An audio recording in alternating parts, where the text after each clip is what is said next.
Let's talk about an elegant evening of jazz.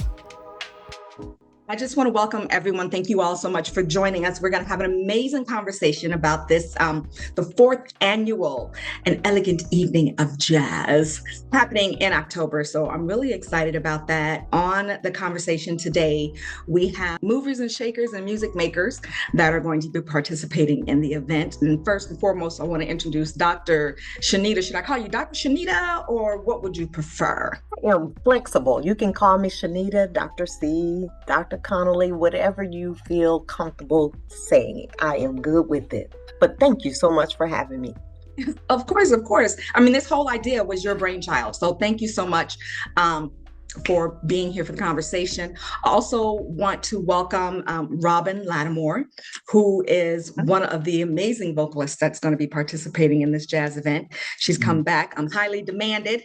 So I saw that in the press release, but they talked about it's highly demanded that she was there last year and they were like, oh, you have to bring her back. So thank you so much, Robin, for being here as well. Thank you so much for having me. I appreciate that. And I'm praying that I can live up to all the hype. I think your prayers have already been answered. I mean, you're back.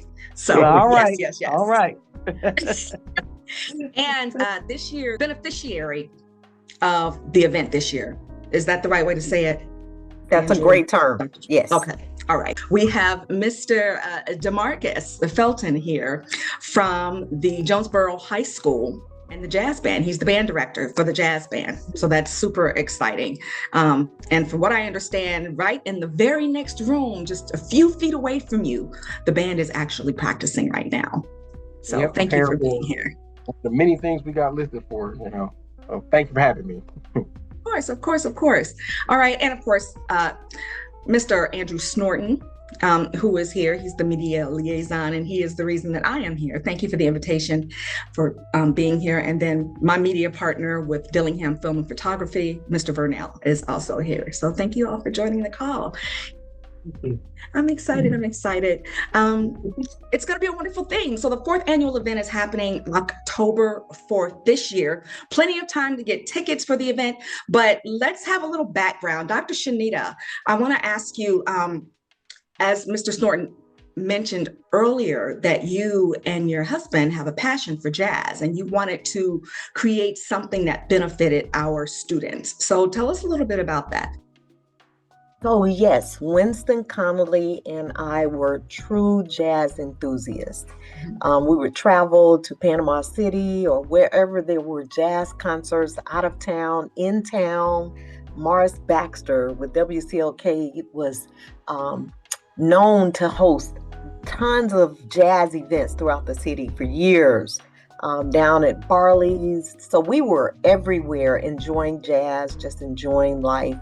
And as Andrew said, we're both educators with the Clayton County Public School System, and I still actually work for the Clayton County School System in the Business Services Department now. And so I thought it would be a great way to honor Winston's legacy and his memory by combining both jazz and supporting our youth, whom he loved dearly. So that's how it began. Prior to the concert, Life After the Rain started shortly after I became a widow. In 2016, I hosted the very first event, May 21st, 2016. So this year we celebrated 6 years of supporting widows and widowers on their journey of continuing to live after losing their spouses. So I'm honored to be celebrating 10 years, which is really a big deal, not just for me, but for each person that I have walked with all these years, and encouraging them to just keep living a vibrant life. Beautiful. Right. Now, Life After the Rain, as you mentioned, it supports for widows and widowers. Are there many organizations out there that do that?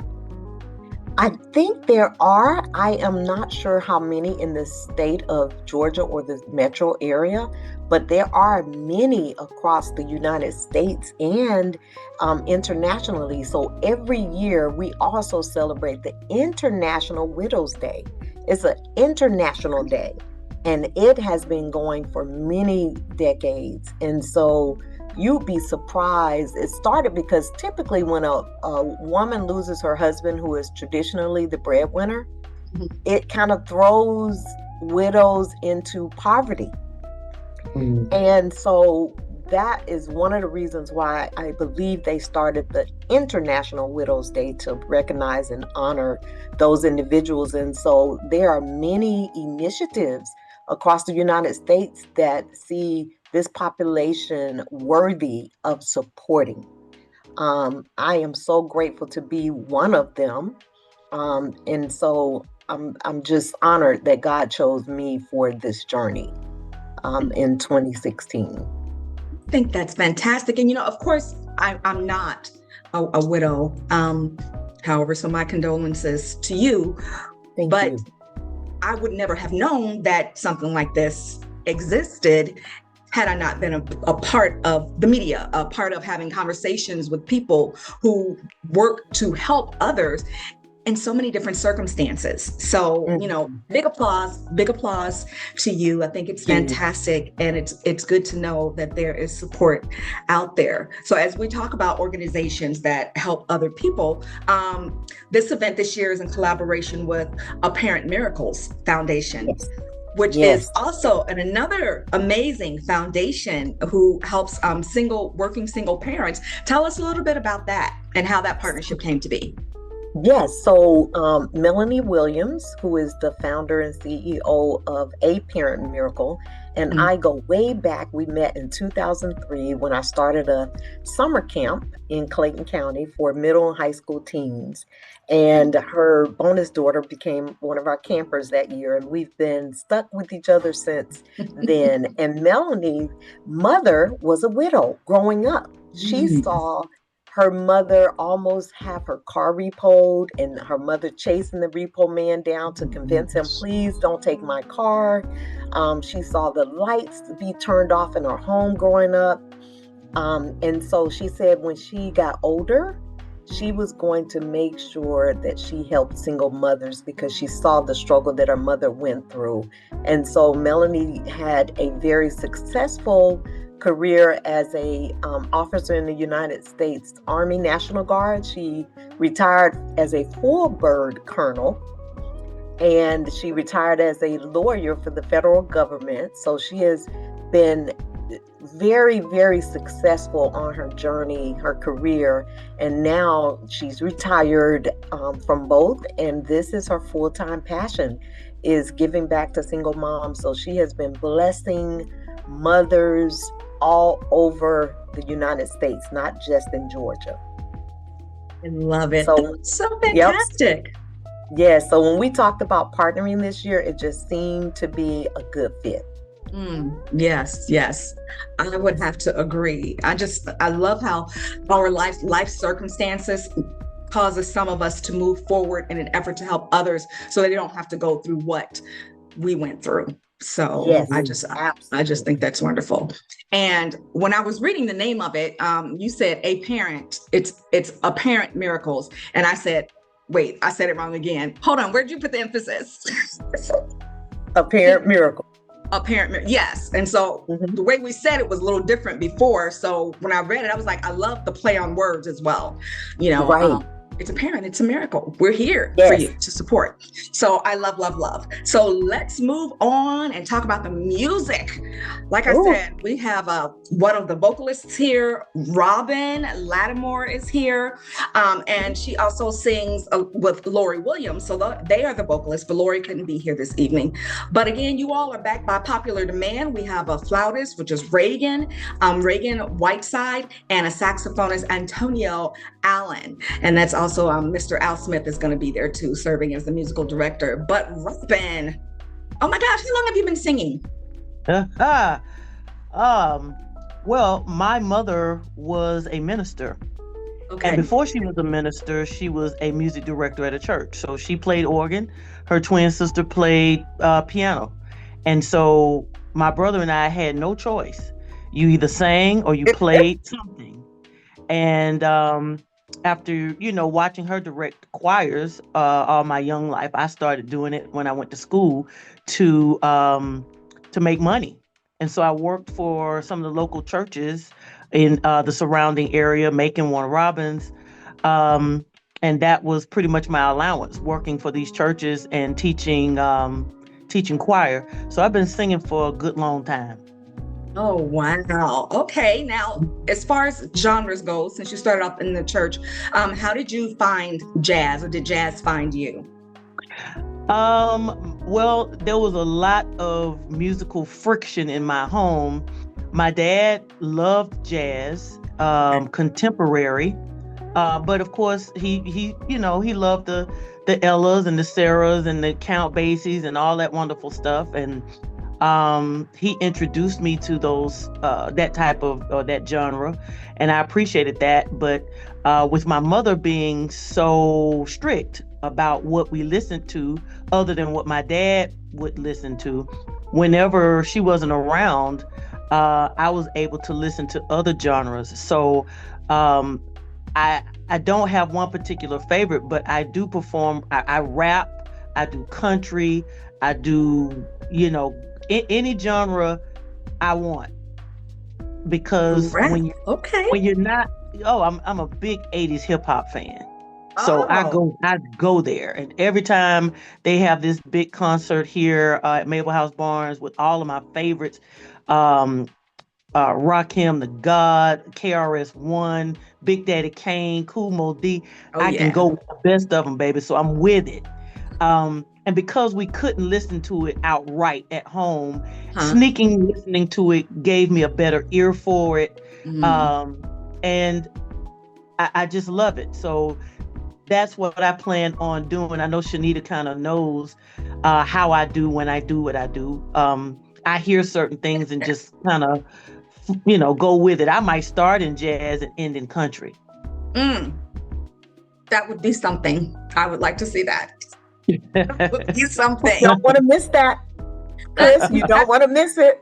I don't. I mean, I've never heard such a thing. So, I'm really excited to actually, absorb all of that. So, becoming a part of this event, like I said, this is your second year, or like you said, this is your second year.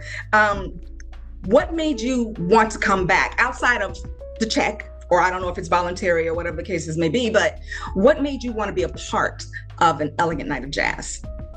Okay, I'm glad you asked. First and foremost, I believe in what Dr. Conley is doing. I also believe in giving back. I run a foundation myself for the last 14 years. So I understand having to raise money to help others. And so I believe in what she's doing. We have to pay it forward for the next generation. And I'm extremely proud of her. So I always want to be a part of something as it relates to giving back to our young people and showing them that it's no sin to do that. So then when they get grown and they're able to do it, they can mimic what Dr. Conley is doing. So giving back is a big deal to her. It's a big deal to me. And I'm just grateful that she's allowed me to be a part of it. I love it. I love it. So thank you for coming back. I can't wait to experience your vocal aptitude. We're talking.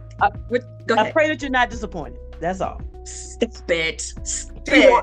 She will not be disappointed. Right? All. No, ma'am. You're going to be like, is it over?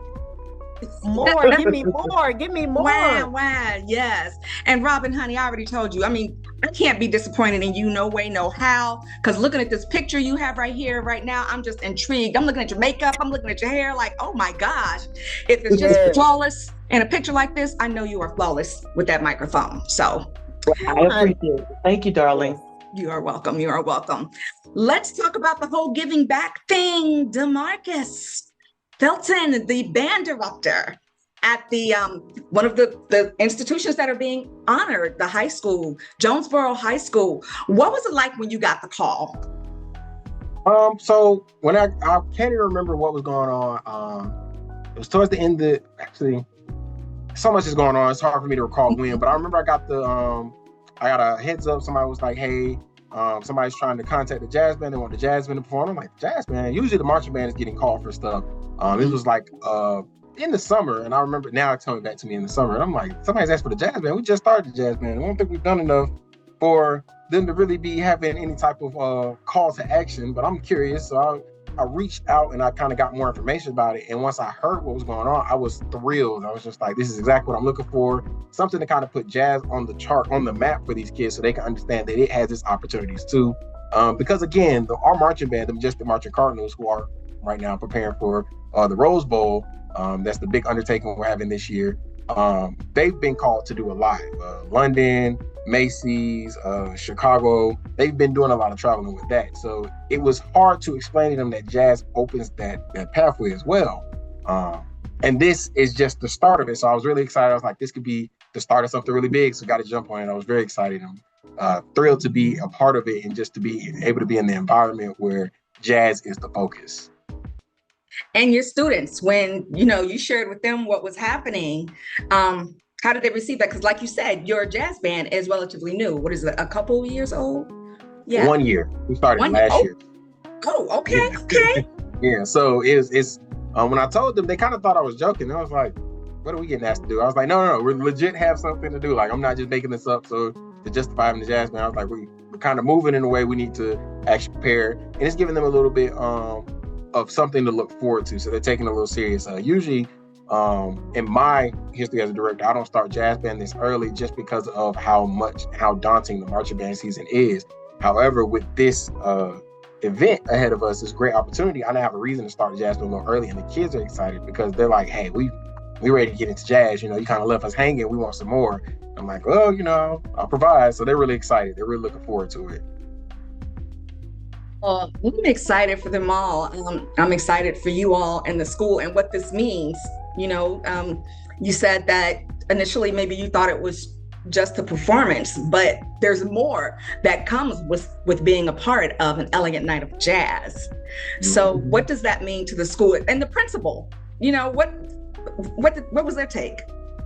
So I haven't really had the chance to talk to the principal about it just yet.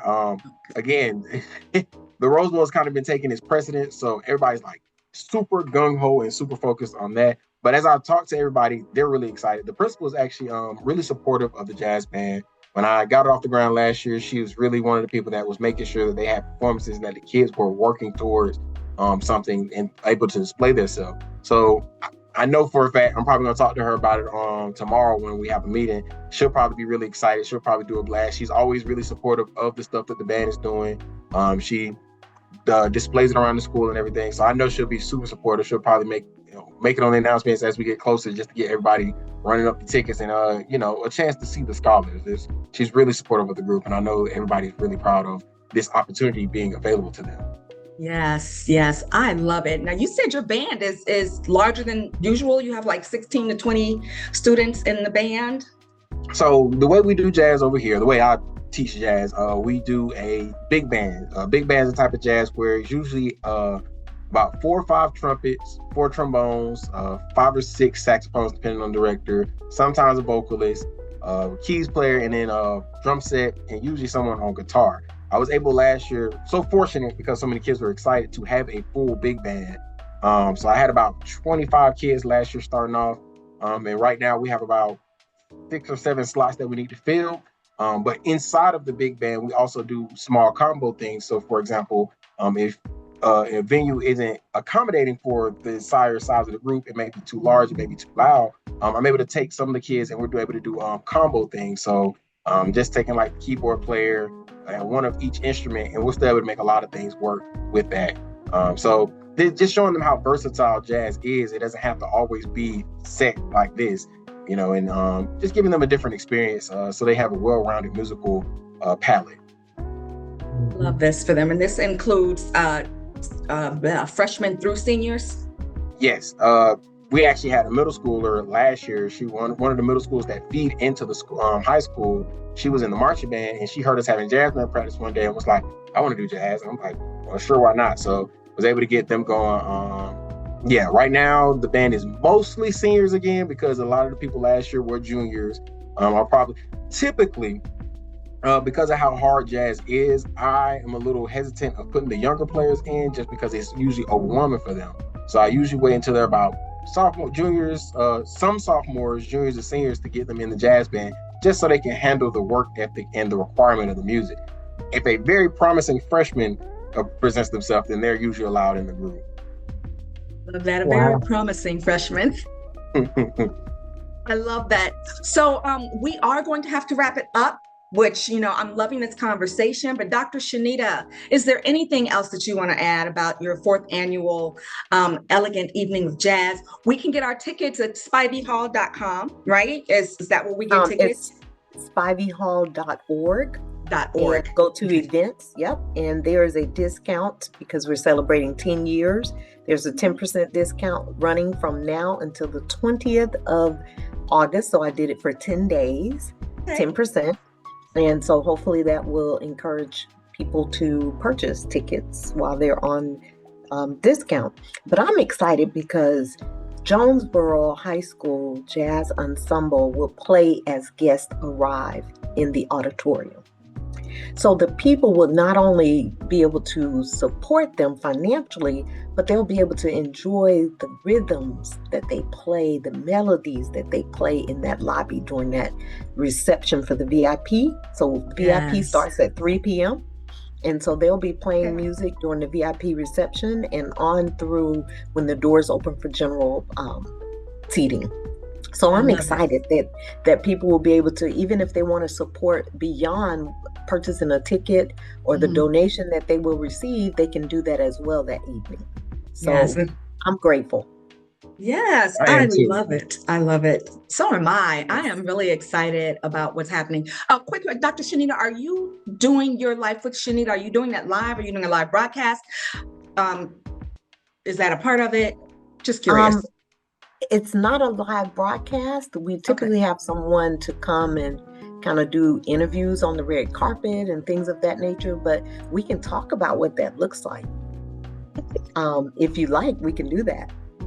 Yes, I was just curious because I know you have it and I'm just like, okay, is she going to like have a setup there and everything? But yeah, whatever I can do, however I can fit in, I would love to be a part of it. So thank you.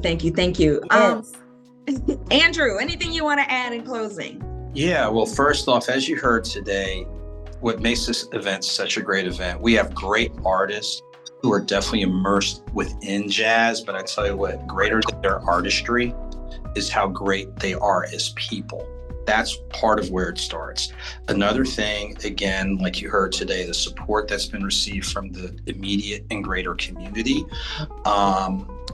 The venue is a great venue. You keep hearing this word great thrown around, but we're also making sure to support some great causes, using music as a means to reinvest in community and reinvest with the audiences that you heard Shanita is serving. And then it also comes back to how this got started. Every great idea starts simple, and it was because of someone's love for music and the impact that it can have. Jazz can speak to and speak for so many things. To be able to leave a footprint for high school music programs, just like what's going on this year of Jonesboro High School and in previous years. Now it's legacy building. So this in and of itself is a wonderful event. This is what makes it a great event. So of course we welcome all of you to join us the first Sunday of October, making sure if this is your first time coming to Spivey Hall, don't let it be your last. Visit spiveyhall.org. Again, spiveyhall.org. Scroll through to an Elegant Evening of Jazz. And just like Shanita said, if you can get on it now for the 10th year of it being Life with Shanita, there is a 10% discount. So I want you to take advantage of that. Come out, enjoy the experience, and be a friend, tell a friend, bring a friend. It's that simple. Be a friend, tell a friend, and bring a friend. Like it. I like that. All righty. So, guys and dolls, it's going to wrap it. We talked about an Elegant Evening of Jazz, the 4th annual event happening at Spivey Hall. Get your tickets early, get your discount. Tell a friend, be a friend, bring a friend, and we will see you there with jazz from the honorees this year, Jonesboro Jazz Band. All right, Jonesboro High School Jazz Band. All right, Ms. Shanita, you unmuted. Anything else? I just wanted to say thank you to you for making time for us to share this wonderful occasion, celebrating not only widows and widowers, but to also give back to our future leaders and future musicians, and to have an opportunity to dress up and come in on the red carpet and enjoy a wonderful, when I say a wonderful evening of jazz, they will not regret it. No regrets, no regrets. I'm telling you all, come. Let's come together and support the babies and, of course, support the causes. All righty. Yes. So it's your favorite girl, Chris Styles. Thanks so much for being a part of the World of One Black Woman conversation for the 4th annual An Elegant Evening of Jazz, darling. I'll see you there on October 4th. Bye. Bye-bye.